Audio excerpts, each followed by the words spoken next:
What does Parshas Pinchas, dividing Eretz Yisrael and settling Eretz Yisrael, have to do with this coming Shabbos, or the 4th of July weekend? 4th of July, 250 years since 4th of July. What in the world does it have to do with anything? Welcome to our Pnimi. This is Sarah Dova Best. By the way, a little side point. We've just come from Yud Beis Tammuz. In Yud Beis Tammuz, the previous Lubavitcher Rebbe, the whole story, whoever knows it, the imprisonment and then eventually the miraculous release. There was a death sentence, a firing squad, and then it was changed to 10 years Kostroma, 3 years Kostroma, and then after 10 days, a miraculous release. But from the moment, and I'll tell you an interesting thing that that I saw in a letter from the previous Lubavitcher Rebbe, from the moment that the Rebbe was told, he was, Gimel Tammuz was the moment in 1927 where everything changed, where he was told now he goes to Galus, etc., and he went, or he left, perhaps he left on Gimel Tammuz. His first decree, his first command in this Galus that he was being thrust into was on 4th of July, 1927, specifically 4th of July, 1927, you, Rabbi Y.Y. Schneerson, must appear at the offices of the GPU, the communist offices, in Kostroma. That's your first job in Galus. That's your first command. On 4th of July, you have to appear at our government offices. 1927. And no doubt he did. Isn't that interesting? We are now entering, so it was, even then, 4th of July was an auspicious day, and that we are entering now, right, from 1927 to 2027. We are entering now the 100th year of the anniversary of that moment, which is a powerful, powerful moment, a powerful insight, a powerful piece of information. Isn't that strange that they're writing in this letter to him, you have to do this, you have to do that, you have a few hours at the train station, you can go home, you were in prison all this time, these 18 and a half days, you can go home for 6 hours, if you're late, you go back to prison, if you're late for the train, you go back to prison, etc., and what must you do? Report on 4th of July to our government office, 1927. So we've come full circle. There's much to say about that, but that's for another time, or you can listen to Rabbi Reuven Wolf. Has fascinating insights on that. 100 years, etc. So that's 4th of July. Okay. The other thing about 100 years of that 4th of July, 250 years since 1776, since the birth of America, but 100 years since the non-Jewish world had victory. From the moment, that was the lowest moment, that was one of the deepest moments in history, in which why am I saying it? The non-Jewish world, through the communists, the Bolsheviks, had what seemed to be complete control over Judaism. How did they have complete control over Judaism? They imprisoned the Lubavitcher Rebbe, and they understood that if they want to have the whole essence of the seat of Yiddishkeit and the seat of the ability of Judaism to spread out, what is Yiddishkeit? What is Judaism? It's not just an insular, so to speak, religion, but it's really, Yiddishkeit is designed not for us to just be left alone to quietly serve our God while everybody else does what they do. That is not the ultimate goal of Judaism. That is not the ultimate goal of Torah and Mitzvahs. The ultimate goal of Torah and Mitzvahs, of Hashem's master plan for us as the light to the nations, is for us to spread to the entire world, the entire non-Jewish world, the knowledge of Hashem Echad U'Shmo Echad. Excuse me. To the extent that the Rambam says that the entire world will want nothing else other than to know Hashem. Nothing. All they will want to do is to know Hashem. That's going to be a big switch. Very big switch. Who's going to do it? Well, we will. We are. That's our job. We go from being insular people to parochial people. Leave us alone. We just want to be quietly serving Hashem. Just leave us alone. Please stop oppressing us to, wait, no, don't leave us alone. We are here to be the teachers of the world. That is our ultimate mission. And who is the one that spearheads and pushes us, so to speak, the foreman who empowers us? Who is the one who empowers us to do that? It's a dynamic shift towards, upgrade from the old way we did it to the way it has, Yiddishkeit has always been destined to become as we go into Yemais Mashiach. Excuse me. Who's the one behind all of that? The Moshe Rabbeinu of the generation. And so they understood that. The communists on some subliminal level, if you say they didn't understand, but their mazel understood. They understood, why did they understand that their greatest enemy was the Lubavitcher Rebbe? How did they know that? Because they knew that they are there to try to destroy Hashem, chas v'shalom. One final attempt in history to try to obliterate Hashem totally, chas v'shalom. And they really worked hard at it for 70 years, almost 70 years. They failed. We knew they would fail, but it sure didn't look like they would fail. It was pretty horrible in those communist years and, Stalinist years. Horrifying, unspeakably horrifying. How many thousands and thousands were executed, etc. It's been a lifelong thing of, get rid of the Jews, God forbid, and then everybody can live a hedonistic life without any conscience, without anybody, peeking over their shoulder like what we do. So the communists, it was the last-ditch attempt in history before Mashiach for the non-Jewish world, the communists, to say, we're going to get rid of God once and for all, and then you don't have to worry about Mashiach and Geulah. It's never going to happen. Never going to happen. We'll make sure of that. They were the major opponents to Einod Milvada. There's nothing but Hashem. They're saying there's nothing but Hashem. There is no Hashem. We walked around all through history saying, Einod Milvada, there's nothing except for Hashem. And they were saying, this Hashem that you say there's nothing except for him, he doesn't exist. We got rid of him. We wrote him out of the books. We rewrote the books. We rewrote history. There is no, this Hashem that you say is the God of the whole world. You made it up, Baba Mises. We're here to prove it. We're the KGB. We're the NKVD. We're the Communist Party. We're getting rid of it. Excuse me. That was their project. That was their whole essence. And they knew their major opponent was the Moshe Rabbeinu of the generation.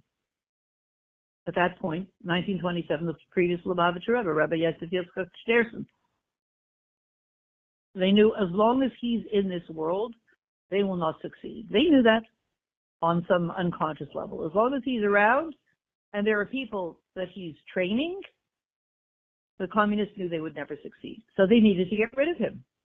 And somehow, because of government pressure, etc., again, Hashgacha al Yaina, Hashem had the whole thing, it was fixed. Right? The whole world was created for Mashiach. Ultimately, there's going to be Geula Shlema. Otherwise, Hashem is like, why did I create the world? For nothing? No, for Geula Shlema. And therefore, the idea of the communist regime trying its last-ditch attempt, Hashem is like, you guys are never going to win? What are you thinking? You think you're actually going to win? The whole purpose of all of life, there is a world. You guys are trying to take over the world. You know this world that you guys, the communists, are trying to take over? The only reason this world is still here, every single second I make a decision whether I still I still want there to be a world or not. Excuse me.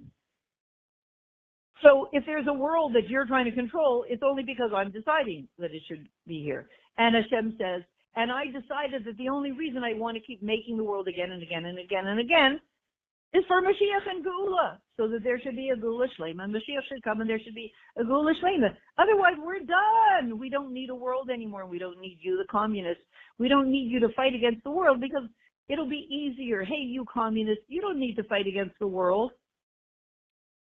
You know, you could just, I could just stop creating. I don't have to bring big tsunamis and all that other stuff.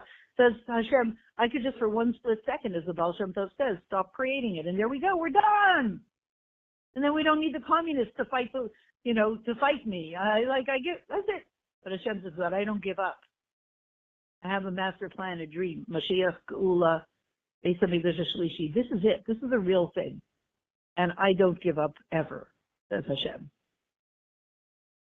And so you guys, you KGB that are opposing me, I know, and the Moshe Rabbeinu of the generation knows who's going to win. Come on, it's a no-brainer. We know the end of the story. And Mashiach comes and they all live happily ever after, including the non-Jews who are willing to accept that, including the transformation of many of the communists. There are many stories about that for another time. Excuse me. Sorry. So, we said we were going to speak about Parshas Pinchas. So it's very telling that this moment in history. So when they got the Lubavitcher Rebbe in their clutches for those 18 days from the 15th of Sivan, Tafresh Pei Zayin 1927, they thought, this is it. We are on to our master plan of destroying Hashem once and for all. We're going to succeed. We got the main guy in our clutches, in our jail. We're good. Now it's going to be easy sailing. And it wasn't easy sailing because Hashem didn't want it. So ostensibly, government pressure from all over the world through the incredible intervention of many, many, many, many, many influential Yidden, etc., or certain influential Yidden, and there was tremendous government pressure. And but again, it's because of Hashgacha Elyon, and Hashem decided they had to get rid of the KGB had to let go, had to not execute the Rebbe. And that's why the whole sentence was turned around. They said, okay, we won't. But he'll go to Gullus for 3 years, which was even scarier because then they could execute easily without anybody watching, God forbid. So in a way you could say one of the lowest moments and one of the most frightening moments in history is that moment when the anti-God movement has the Moshe Rabbeinu of the generation imprisoned. It's one of the lowest, darkest moments in history. It almost looks at that moment like maybe the dream of Mashiach is over. It's such a dark moment. Maybe the dream of Mashiach is over, God forbid. So think about it. 4th of July, 1927. One of the lowest, darkest moments in history. Really, one of the lowest, darkest moments in all of history. 4th of July, 1927. Why? How is it one of the lowest moments in history?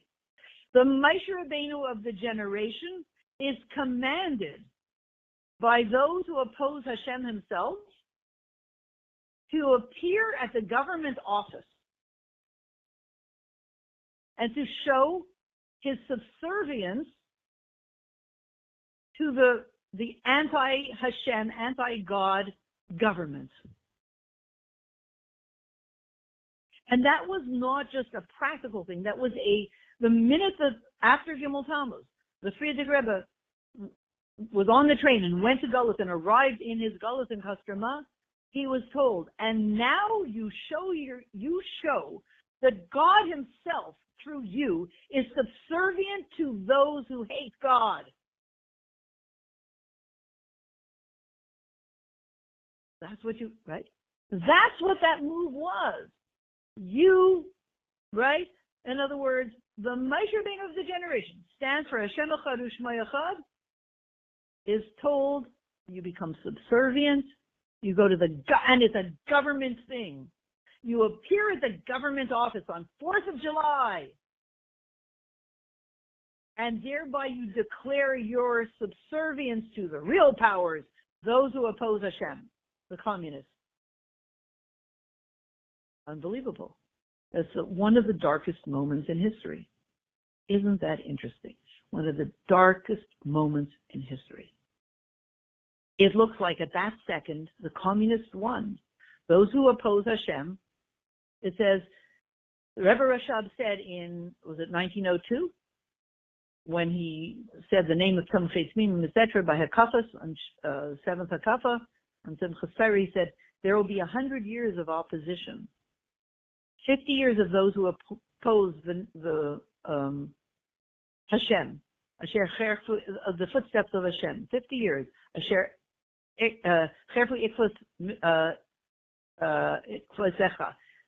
50 years of those from 1902, I think, or 1901, of those, 1901. 50 years of those who oppose the footsteps of Hashem, till 1951. And then another 50 years, those who oppose the footsteps of Mashiach, until 2001.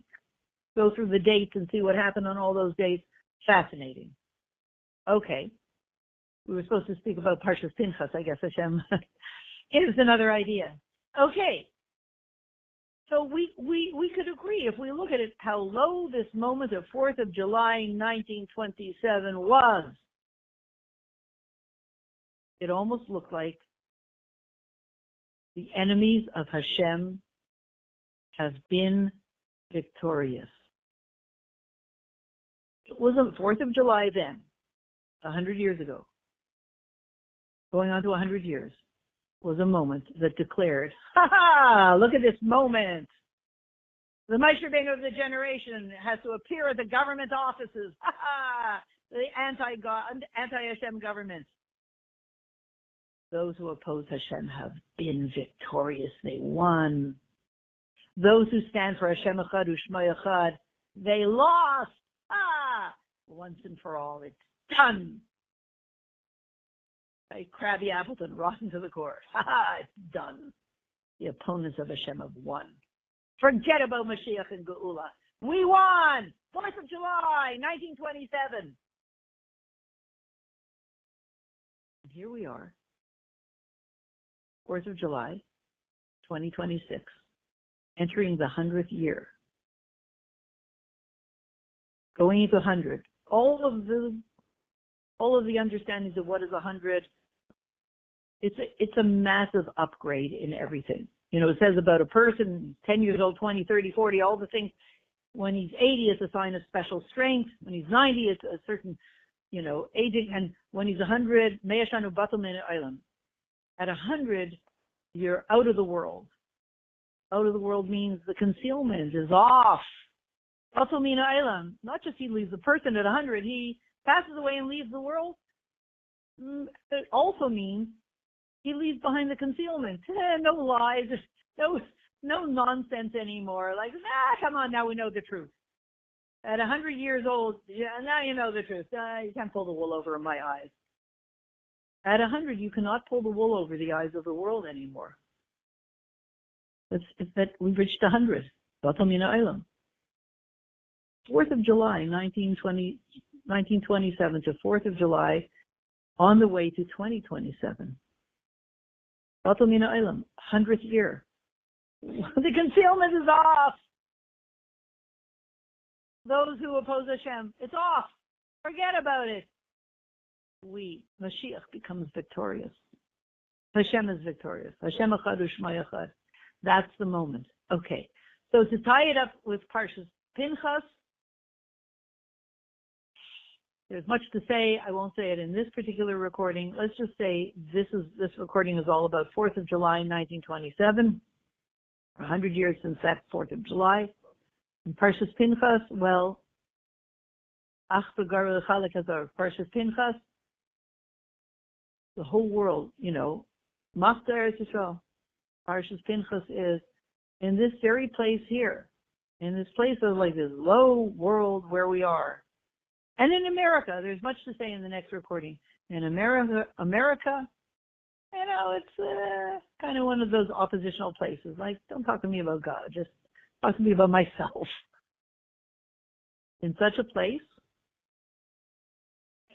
represented by 4th of July, America. I love America. It's being transformed to, in 100 years, it's like 100 years of God bless America. That's a transformation. So that's the moment that we're stepping into this 4th of July. From America, I'm an American. I deserve to get what I need. It's me. It's me. It's all about me. I'm not interested in Hashem. It's all about me. I am an American. Serve me some. Do you sell wieners in the middle of some far-flung corner of the world? I'm an American. I need wieners. I need hot dogs. Give me some hot dogs. That whole thing. Proud. Americans are proud to say I. Europeans used to be embarrassed to say I. In that place, represented by 4th of July, through 4th of July 1927 to 2026, entering 2027, 100 years, all the concealment will go off. And we'll see the truth and the very place of the lowest of the earth, America, on some level, will then declare the truth and seep in the truth of Ein Od Milvado into the cellular, molecular structure of every single part of the world, from America, through America, through 4th of July, spreading out Ein Od Milvado to the entire world. We should find ourselves in the base of Mikdash Shlishi immediately now.